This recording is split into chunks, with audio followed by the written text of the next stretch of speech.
सभी को नमस्कार प्रणाम। मैं हेमंत मिश्रा, आप सभी का भाई मित्र दोस्त आपका स्वागत करता हूं एक नई वीडियो में। आज वीडियो में बात होगी पूज्य महापराक्रमी और भारत के प्रथम स्वतंत्रता सेनानी महाराणा प्रताप जी के बारे में, जिनसे हमें ये प्रेरणा मिलती है कि हमें अपने स्वाभिमान को कैसे बचाकर रखना है और अपने जीवन में कैसे आगे बढ़ना है और किन किन मूल्यों पर हमें रहकर अपने जीवन को सार्थक करना है। तो यदि आप महाराणा प्रताप जी के बारे में संक्षिप्त इतिहास जानना चाहते हैं, इस वीडियो में ये दावा भी करता हूं कि इस वीडियो को देखने के बाद आपके कोई भी डाउट या कोई भी चीज़ें या कोई ऐसी जिज्ञासा नहीं होगी जो शांत न हो जाए, क्योंकि मैंने करीब 9 ऑथर्स को पढ़ के ये वीडियो को बना रहा हूं मैं। और आप इस वीडियो को देखिए और वीडियो अगर पसंद आती है तो वीडियो को लाइक करें, चैनल को सब्सक्राइब करें और ज़्यादा से ज़्यादा दूर तक शेयर करें, ताकि जो लोगों के अंदर जो मिथ है महाराणा प्रताप के प्रति वो मिथ जो है वो खत्म हो जाए।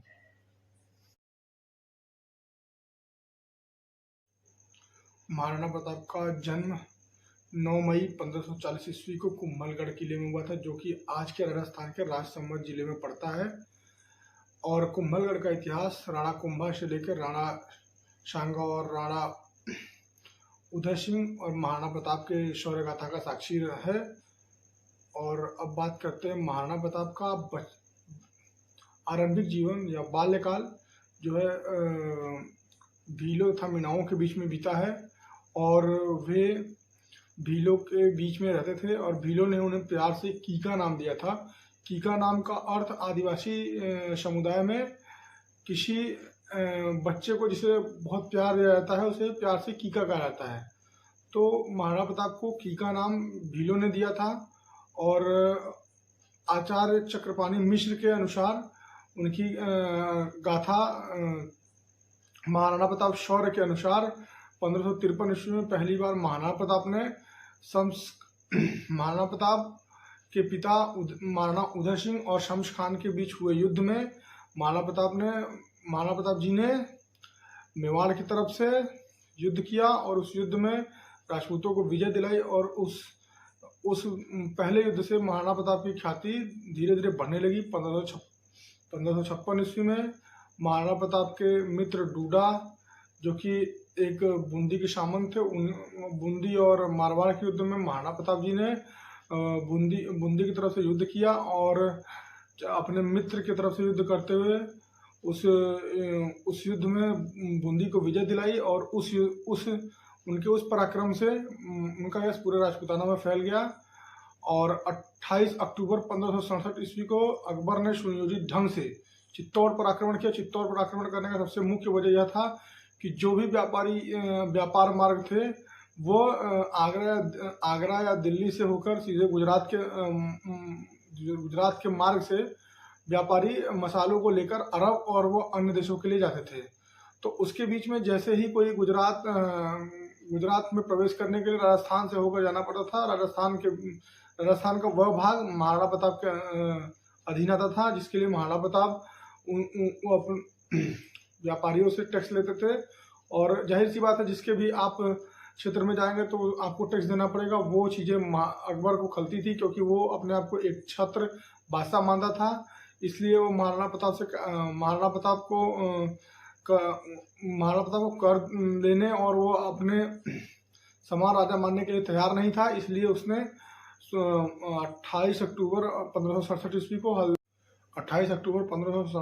को चित्तौड़ दुर्ग को घेर लिया गया, जिसमें उस समय राणा उदय सिंह के विश्वास पात्र सामंत जयमल मेड़तिया और उनके भतीजे कल्ला जी राठौर, जिन्हें कल्याणमल राठौर के नाम से जाना जाता है, तथा उनके अपने सेनापति पत्ता चुंडावत और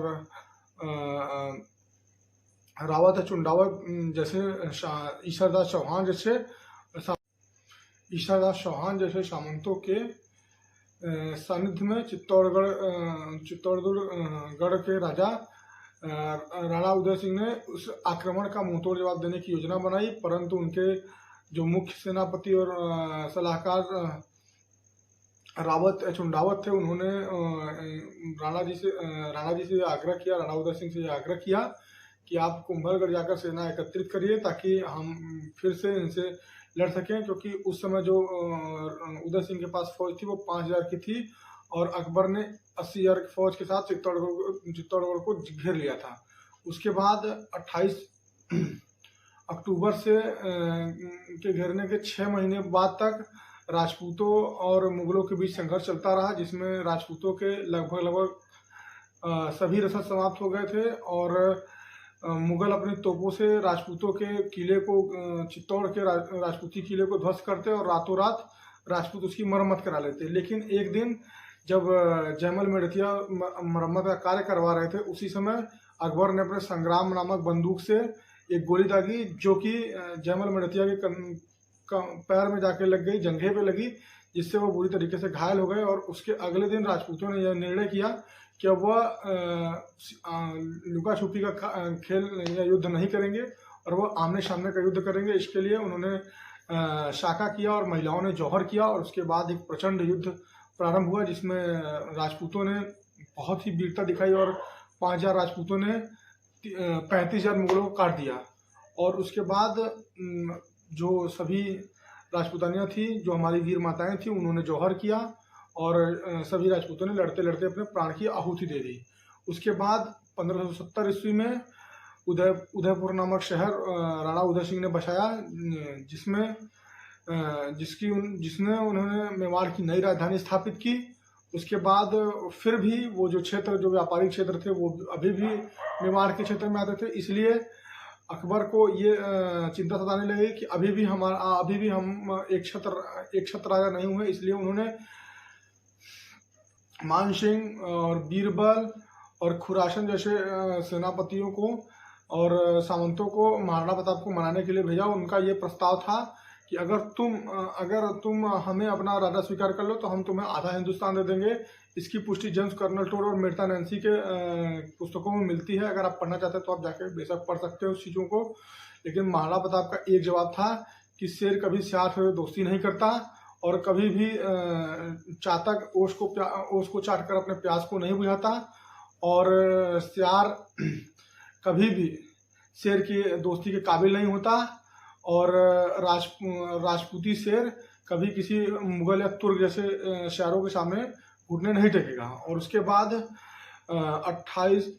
18 जून 1576 ईस्वी को हल्दी घाटी का युद्ध लड़ा गया, जिसमें मुगलों के तरफ से सेना का नेतृत्व तो जयपुर और आमेर के तत्कालीन सम्राट राजा मान सिंह ने मुगलों के सेना का नेतृत्व किया। और इधर से राजपूतों के तरफ से सेना का संचालन हल्दी घाटी युद्ध में हाकिम खान शूर ने किया, जो कि एक अफगानी था और उनके वंशज शेरशाह सूरी को बताया जाता है। उसके बाद उस युद्ध का शुरुआत राजपूतों के पक्ष में रहा, परंतु मुगलों के तोप की वजह से राजपूतों को भारी क्षति हुई।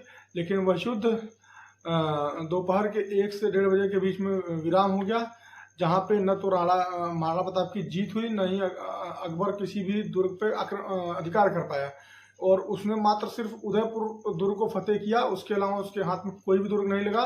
लेकिन महाराणा प्रताप की आर्थिक स्थिति खराब हो जाने की वजह से उन्हें महलों का त्याग कर जंगल में जाना पड़ा, और उन्होंने फिर से भीलों और मीणाओं की मदद से अपनी नई सेना का गठन प्रारंभ किया।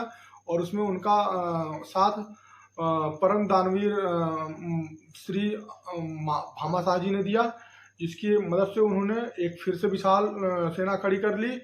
और फिर उन्होंने हल्दी घाटी के कुछ अनसुने पहलू जो आपको नहीं बताए गए, जिसमें महाराणा प्रताप ने बहलोल खान को घोड़े सहित चीर दिया, जिसको आप महाराणा प्रताप सीरियल में भी देख सकते हैं, और इसका वर्णन आप अबुल फजल के अकबरनामा में भी आपको ये मिलेगा। और उसके अलावा उस युद्ध में अकबर को कितनी नुकसान हुई थी, इसका वर्णन भी आपको अबुल फजल के अकबरनामा में मिलेगा, कि उन्होंने मान सिंह को अपने दरबार से बाहर निकाल दिया था, जो कि उनका खुद का रिश्तेदार था। उनको उन्होंने अपने दरबार से बाहर निकाल दिया था।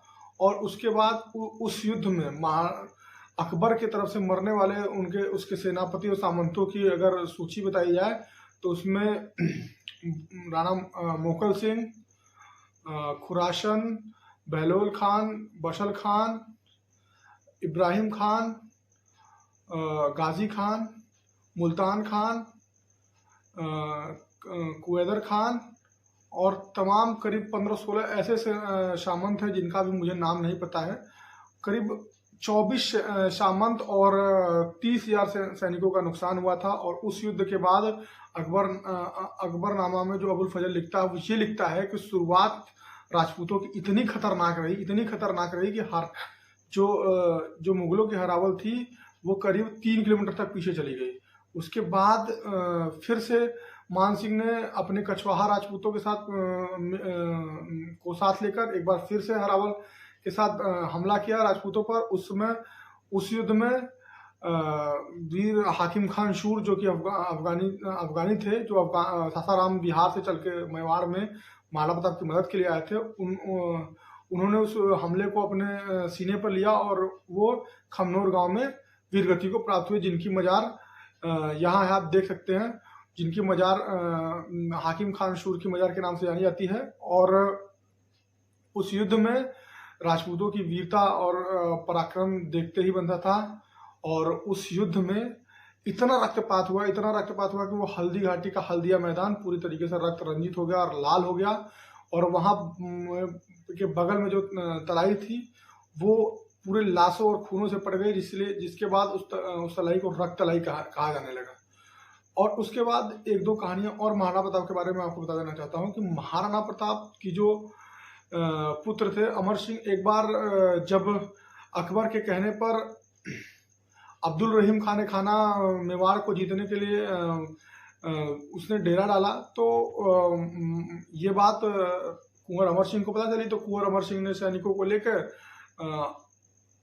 अब्दुल रहीम खाना के खेमे पर आक्रमण कर दिया और अब्दुल रहीम खाना युद्ध से डरकर भाग खड़ा हुआ, जो कि उनकी पुरानी आदत थी।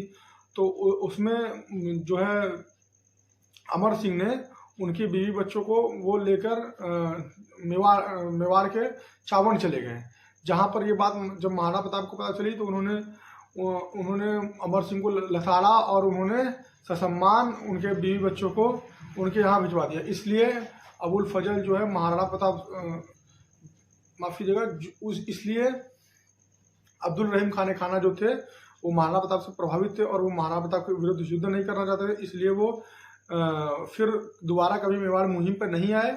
और कुछ ऐसी ही रोचक कहानियां जो महाराणा प्रताप को महान बनाती हैं। और आगे जो आप युद्ध का विवरण है उसी भी सुनिए।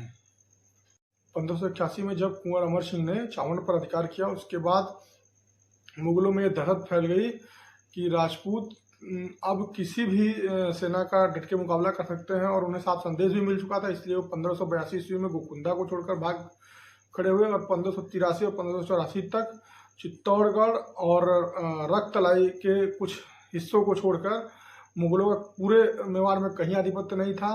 और महाराणा प्रताप ने 1590 ईस्वी आते आते तक उन्होंने सारे अपने ठिकानों को मुक्त करा लिया और उन्होंने अपनी एक नई राजधानी चावंड को बनाया। उसके बाद उनका जो जीवन का एक आखिरी सपना था कि वो चित्तौड़ को मुगलों से मुक्त कराना चाहते थे, वो संभव नहीं हो पाया। इसलिए अपना देह त्याग दिया और ऐसे वीर महापुरुष को हेमंत मिश्रा तथा समस्त हिंदू समाज, समस्त सनातनी समाज, समस्त हिंदुस्तानी व्यक्ति, महिला एवं पुरुष हाथ जोड़कर प्रणाम एवं नमन एवं वंदन करते हैं। और अगर आपको ये वीडियो पसंद आई हो तो आप इस वीडियो को लाइक करें, चैनल को सब्सक्राइब करें, तब वीडियो को ज़्यादा दूर तक शेयर करें।